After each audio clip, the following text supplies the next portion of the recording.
안녕하세요. 임상심리 전문가 이선유라고 합니다. 현대인에게 심리학이 전하는 메시지 제11편. 이번 영상에서는 미안해가 반복될 때 관계는 어떻게 변할까? 라는 주제로 말씀드려 보겠습니다. 저는 다툼을 만들고 싶지 않아서 늘 먼저 사과하는 편입니다. 그런데 어느 순간부터 저만 계속 사과하고 있다는 생각이 들기 시작했어요. 아내도 제가 먼저 사과하는 걸 당연하게 여기는 것 같고요. 그러다 보니 점점 지쳐가는 느낌이 듭니다. 마치 사과하는 역할이 정해져 있는 것처럼요. 사실 저도 속상할 때가 많지만 관계를 위해 양보하고 손을 내미는 거죠. 그런데 제가 미안해라고 하면 돌아오는 대답은 늘 같습니다. 뭐가 미안한데? 사과를 해도 관계가 나아지는 게 아니라 오히려 꼬투리만 잡히는 것 같고, 급기야는 그럴 거면 아예 사과하지 마라는 말까지 듣게 되었습니다. 이제 더 이상 사과하지 않는 게 나을까요? 미안해라는 말이 쌓이면 관계는 어떻게 될까? 미안해. 뭐가 미안한데? 이런 대화 패턴 어디선가 본 적 있지 않으신가요? 개그 프로그램에서도 종종 등장하는 장면이죠. 우스꽝스럽게 연출되면 웃음이 나올 수도 있지만 현실에서는 전혀 웃을 일이 아닙니다. 이런 상황이 반복되면 감정이 점점 쌓이고 결국 관계에도 영향을 미칠 수밖에 없어요. 관계에서 한쪽만 계속 사과해야 한다면 그게 얼마나 고된 일인지 쉽게 상상할 수 있을 겁니다. 처음엔 사소한 일로 시작한 사과가 습관처럼 되면서 어느 순간 내가 잘못된 사람인가? 라는 생각이 들기도 하죠. 계속 반복되다 보면 억울함이 쌓이고 결국 감정의 무게를 혼자 짊어지게 됩니다. 그렇다면 어떻게 해야 할까요? 계속 사과하는 게 맞을까요?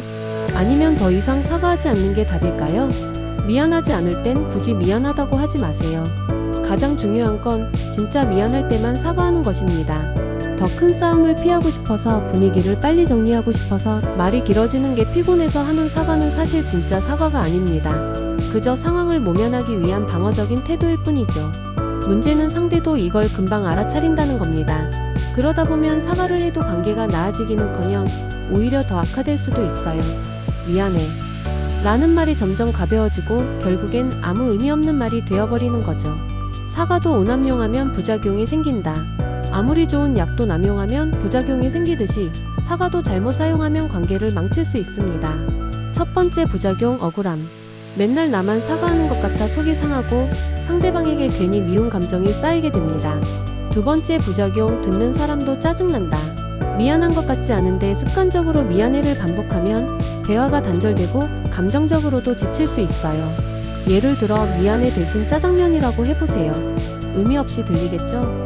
상대 입장에서도 남용되는 미안해는 그저 공허한 단어일 뿐입니다. 세 번째 부작용, 결국 내가 죄인이 된다. 잘못한 게 없어도 계속 사과하다 보면 나중에는 정말 내가 잘못한 것 같은 기분이 들 수 있어요.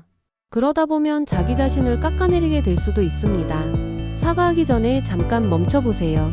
습관처럼 사과하기 전에 잠시 시간을 들여 스스로의 감정을 살펴보는 것이 중요합니다. 지금 진짜 미안한가? 아니면 화가 나 있는 건가? 혹은 창피한 감정이 드는 건가? 몇 초만이라도 내 마음을 들여다보면 생각보다 미안할 일이 아닐 수도 있어요. 그리고 진짜 미안한 마음이 든다면 그때 진정성 있게 사과하면 됩니다. 이렇게 잠깐 멈추는 시간이 사과를 더욱 의미 있게 만들어줍니다. 사과보다 대화가 먼저일 수도 있습니다. 또한 상대의 마음도 한번 생각해 보세요. 혹시 상대방도 미안해보다는 이야기를 나누고 싶어라는 신호를 보내고 있는 건 아닐까요? 상대방이 어떤 감정을 느끼고 있는지 먼저 들어보기, 오해하고 있는 부분은 없는지 대화해보기, 감정이 정리된 후에 정말 필요하다면 사과하기. 이런 과정이 선행된다면 굳이 사과하지 않아도 충분히 관계를 풀어나갈 수 있습니다. 미안해는 선택이지 의무가 아닙니다. 사과는 단순히 잘못을 인정하는 행위가 아닙니다. 관계를 회복하고 더 건강하게 만들기 위한 과정이에요. 그리고 그 과정에서 사과는 해야만 하는 의무가 아니라 더 나은 관계를 위한 선택이 되어야 합니다. 그러니 앞으로 사과를 할 때는 그냥 습관적으로 미안해 라고 말하기보다 지금 내가 정말 미안한가? 이 상황에서 사과하는 것이 우리 관계에 도움이 될까? 라고 한 번 더 생각해 보세요. 그렇게 하면 사과에 대한 부담도 줄고 관계도 더욱 단단해질 수 있을 겁니다. 오늘도 진심 어린 사과를 통한 관계 회복을 위해 노력하는 당신을 응원하면서 이번 영상을 마칩니다. 끝까지 시청해주신 여러분께 감사드리고요. 내용이 유익하셨다면 구독과 좋아요 부탁드립니다. 감사합니다.